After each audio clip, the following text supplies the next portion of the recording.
Compromise considered. Senators look for gun control consensus after 4 earlier measures failed. Trump meets with conservative Christians. He needs their support for Republicans to win the White House. Pope Francis prepares to travel. What makes this weekend's trip to Armenia so unique? And a little girl inspires compassion. I love all this stuff. How Juliana's parents celebrated her life on Earth while preparing her for eternal life. Those stories and more on EWTN News Nightly for Tuesday, June 21st, 2016.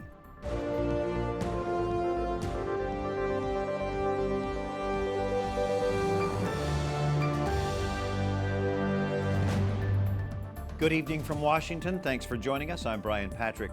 There is a new bipartisan push tonight to keep guns out of the hands of suspected terrorists. This comes just a day after the Senate rejected separate Republican and Democratic proposals. Jason Calvi's been chasing this story all day and joins us from the Capitol. Jason? Brian, the lead sponsor of this proposal says she presented it to all Republican senators today, and she says she's been promised a vote. A plea for bipartisan action. Maine Republican Susan Collins leads the push, supported by fellow Republican and former presidential candidate Lindsey Graham. We're at war, and I don't know how to protect our nation without really changing the way we do business. Joined by Democrats like Virginia's Tim Kaine. If we're waiting around for the Democratic version to sail through here, or the Republican version to sail through here, all those victims who are waiting for us to do something will wait for days, months, years, forever, and we won't get anything done. Collins' proposal would stop gun sales to the 81,000 suspected terrorists on the government's no-fly list, as well as the 28,000 on the selectee list, which includes people who can fly but go through tougher screening. Most are foreigners. Basically, American persons, 1,000 on the no-fly list. That's all. And 1,700 on the selectee list. But the National Rifle Association says Collins and others prefer to continue to talk about gun control and ignore the growing threat from ISIS. To my friends at the NRA, I understand your concern about denying somebody the right to buy a gun. That's a constitutional right. But every right, whether speech or buying a weapon or any other constitutional right, has boundaries on it. Under Collins' plan, those who are denied a gun can appeal their case in court, but that could stop the support of more Republicans. The number 2 Republican criticized a different proposal yesterday. There's no due process until supposedly the back end. After you've already been denied your constitutional rights, there's no review process until the back end. The key number is 60. That's what's needed for this bill to move forward in the Senate. 60 senators need to back it. And right now, we just don't know how many are going to support this bipartisan compromise. Brian? Jason Calvi on Capitol Hill, thank you. Attorney General Loretta Lynch says investigators will go back and see if there's anything we could have missed in spotting Omar Mateen as a terror threat. Lynch was in Orlando today, following up on the recent massacre of 49 people by a gunman who pledged allegiance to ISIS. We are going back and looking at all of our contacts with him, as we are asking people to look back at their contacts with him as well, to determine what, if anything, we could have done better. Lynch met with prosecutors, first responders, and shooting victims today.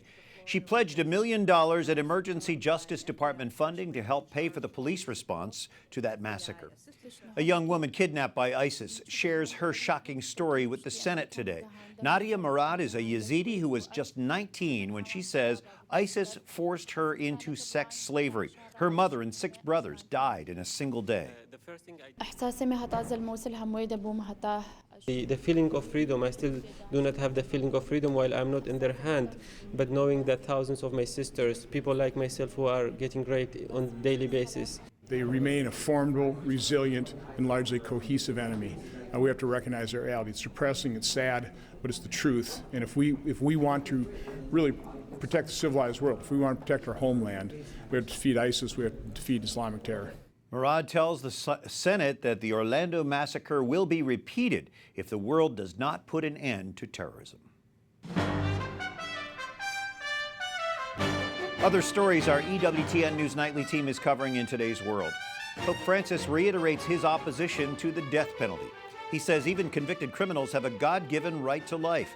Francis delivered that message to an anti-death penalty Congress in Norway. He tells those present, the commandment thou shalt not kill has absolute value.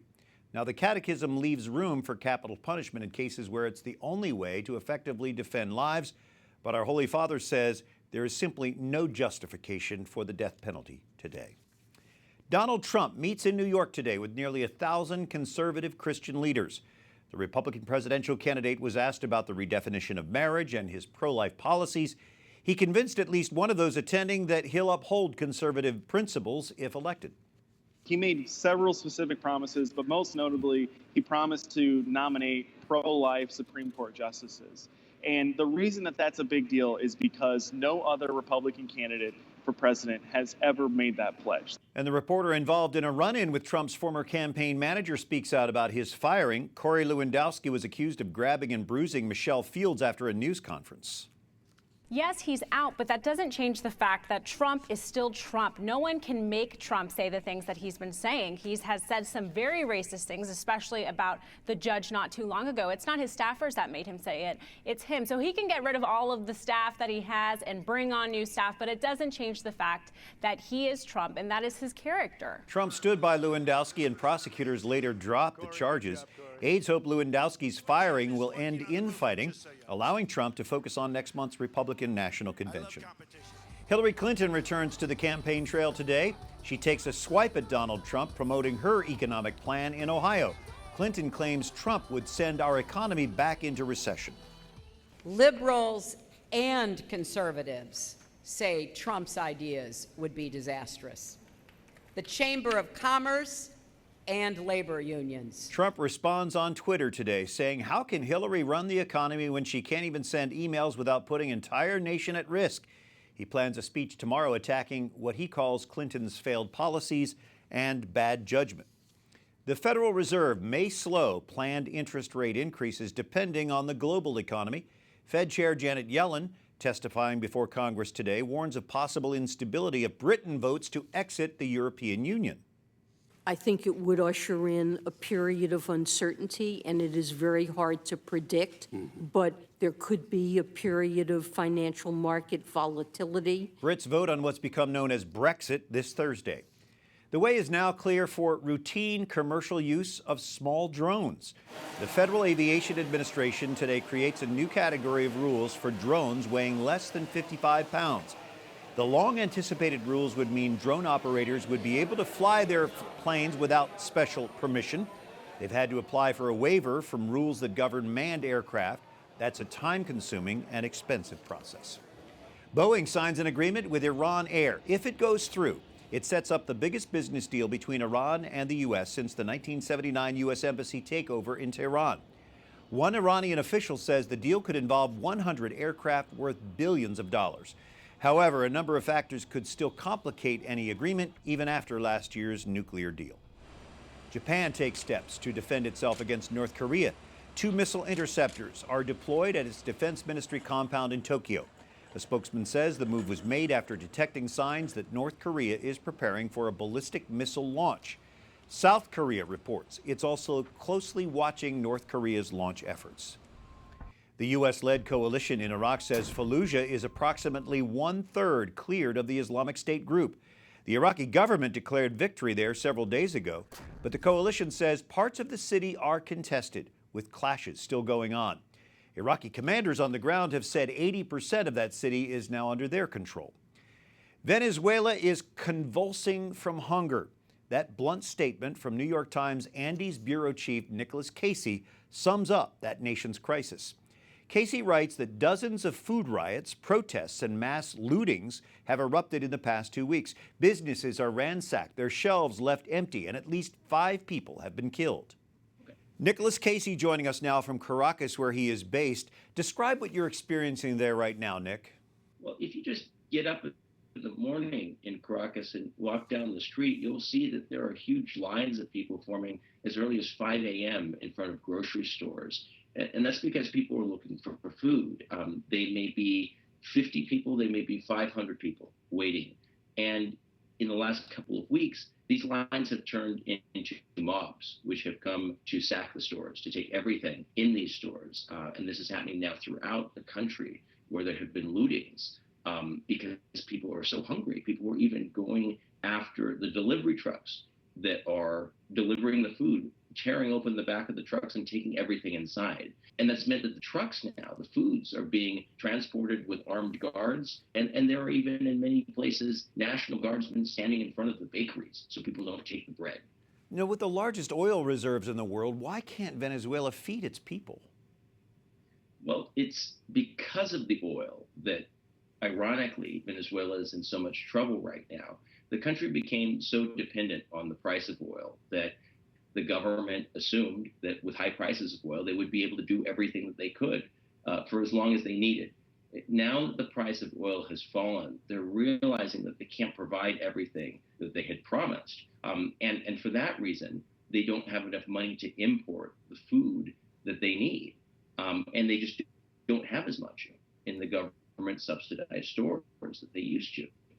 And because they let their agricultural production slide, they don't have the capacity to do that. Isn't this exactly what this government, this socialist government, promised to prevent after that 1989 so-called Caracas clash? Yes, in 1989, Venezuela found itself in a very similar position as it does today. The oil price had fallen again, and there were lines and subsidies were being cut. And what happened was that people in Caracas started to rise up against the government and attack. This was a very bloody episode in Venezuela's history. And it also made a big impression on Hugo Chavez, who would eventually become the president.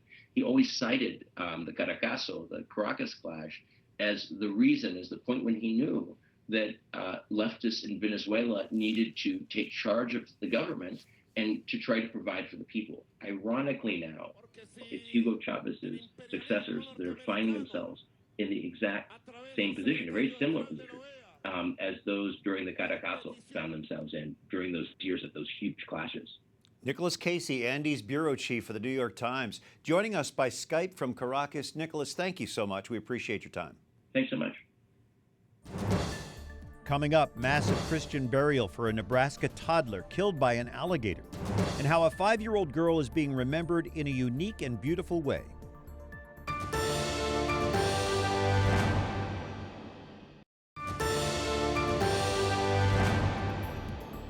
Firefighters hope for progress against Southern California wildfires as an intense heat wave eases slightly today. 2 fires in the San Gabriel Mountains above Los Angeles remain uncontained, but they haven't destroyed homes. Most mandatory evacuations will be lifted tomorrow morning. Thanks for joining us this Tuesday evening, June 21st. I'm Brian Patrick. The Kentucky clerk jailed for refusing to issue marriage licenses to same-sex couples asks a federal appeals court to dismiss a lawsuit against her. Rowan County Clerk Kim Davis says a new state law removing the clerk's names from state marriage licenses makes this lawsuit unnecessary. A hearing in her case is set for next month. The Heritage Foundation's Mike Gonzalez wants conservatives to spark a national debate after the massacre of 49 people in Orlando. He says the U.S. needs to return to the motto on our seal, E Pluribus Unum, Latin for out of many, one. Mike is a senior fellow at the Center for International Studies at Heritage. What's the debate we should be having after what happened in Florida? We should come together as a nation, which we haven't done. After 9/11, after Pearl Harbor, we came together. Every tragedy has brought us together, and we haven't. And one thing is we must ask, how come an American born in Queens and raised in Fort Lucie or Fort Pierce, executes 29 of his compatriots? How does he pledge allegiance to ISIS? And here's the thing with ISIS and the recruiters and Al-Qaeda, we have to fight them with bullets, but we also have to fight them with an idea. We have to find an idea with a better idea. And that idea is in national identity, teaching them about a constitution, our founding documents. And in that, have we done that? I would say we haven't. We haven't done it now for 30 years. Don't our public schools teach American history, patriotism? They don't teach patriotism. They teach history very badly. Howard Zinn is still the #1 best-selling book, People's History of the United States.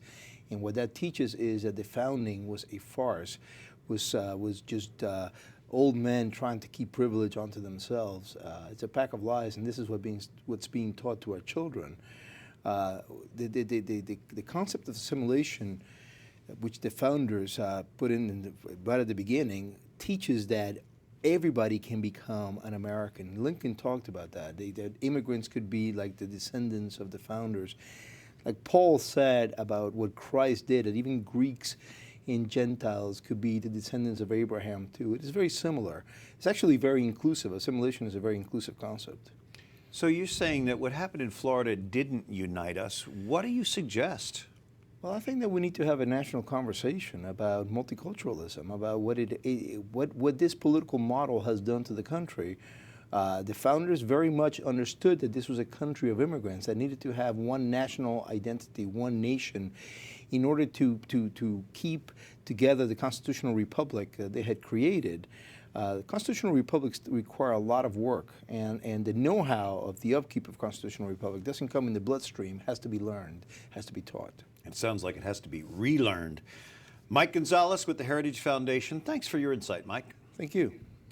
And 2-year-old Lane Graves is laid to rest today in Resurrection Catholic Cemetery near Omaha, Nebraska. He died last week after being dragged by an alligator into a lagoon at a Disney resort in Florida. The toddler's body was recovered the following day. Lane's mass of Christian burial was this morning at his family's parish, St. Patrick in Elkhorn, Nebraska. Family members asked for privacy as they mourn their loss. A 5-year-old girl is remembered for her inspiring life's journey and courageous preparation for heaven. Catherine Szeltner is here tonight to share her story. Brian, Juliana Snow was like any typical 5-year-old girl. She liked pink and princesses and cupcakes. But she suffered from a neurological disease which claimed her life last week.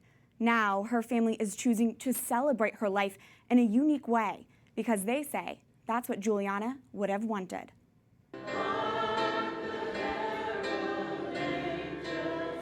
Christmas Carol in June, because it was Juliana Snow's favorite song.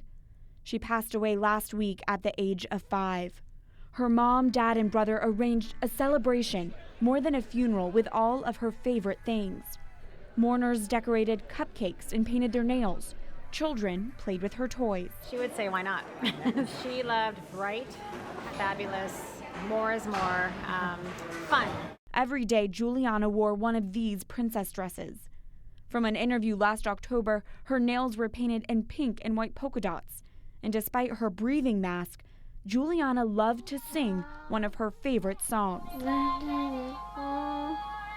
Juliana was dying from an incurable neuromuscular disease, and she had a very specific request for her parents. A request her mother blogged about to share with others. Okay, so me, Juliana, if you get sick again, do you want to go to the hospital or stay home? Juliana, not the hospital. Me, even if that means you will go to heaven if you stay home? Juliana, yes. Me, and you know that mommy and daddy won't come with you right away. You'll go by yourself first. Juliana, don't worry, God will take care of me. Juliana told her parents she hated the hospital, especially a procedure called nasal tracheal suctioning. So basically you stick a tube on a suction machine and you stick it up the nose, down past the tongue, back into the throat, as deep as you can go, and you start suctioning. If given the choice of me or one of the other respiratory techs, she would usually ask for me to do it.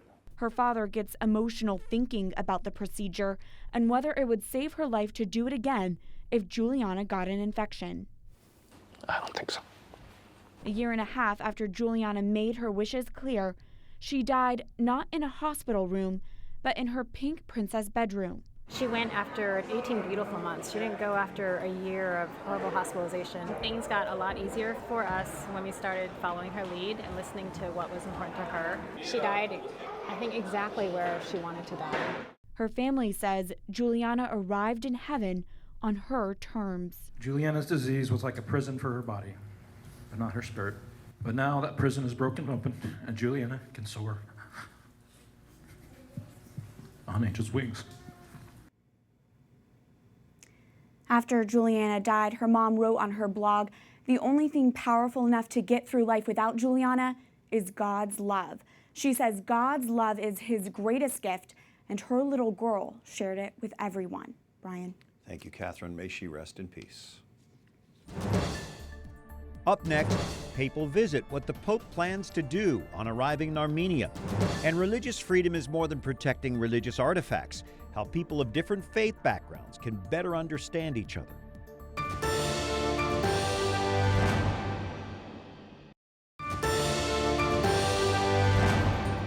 A Catholic campaign promoting religious freedom begins tonight. Baltimore Archbishop William Lori celebrates the Fortnight for Freedom's opening Mass. You'll see it here on EWTN starting at 7 p.m. Eastern.